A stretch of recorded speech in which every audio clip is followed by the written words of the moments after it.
আসসালামু আলাইকুম। Outsourcing training centre থেকে আমি হুমায়ুন কবির আপনাদের সামনে চলে আসলাম নতুন একটি টিউটোরিয়াল নিয়ে। আজকে থেকে আমি লোগো ডিজাইনের উপর সিরিজ টিউটোরিয়াল শুরু করতে যাচ্ছি।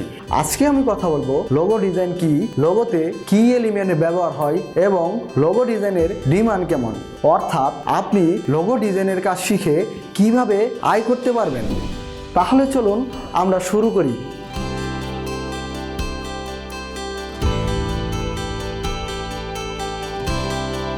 লোগো হলো সিম্বল বা প্রতীক।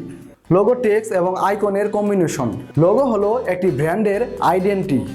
লোগোতে তিনটি এলিমেন্ট ব্যবহার হয়, যেমন কালার, শেপ, আইকন।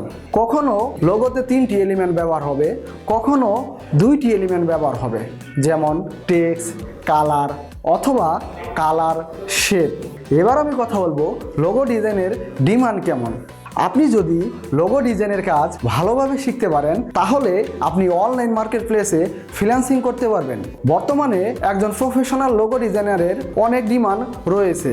একজন লোগো ডিজাইনার একটি লোগো ডিজাইনের বিনিময়ে $20 থেকে শুরু করে $1000 পর্যন্ত নিয়ে থাকে। তাহলে ভাবুন, আপনি যদি একজন ভালো মানের লোগো ডিজাইনার হতে পারেন তাহলে আপনার কেরিয়ার কোথায় অবস্থান করবে।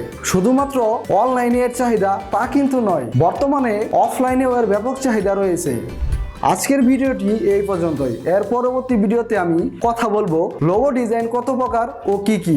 আশা করি ভিডিওটি ভালো লেগেছে।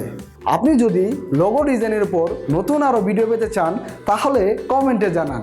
ভিডিওটি লাইক ও শেয়ার করে অন্যদের দেখার সুযোগ করে দিন। আর হ্যাঁ, আপনি যদি এই চ্যানেলে নতুন হয়ে থাকেন তাহলে অবশ্যই সাবস্ক্রাইব করতে ভুলবেন না। ধন্যবাদ।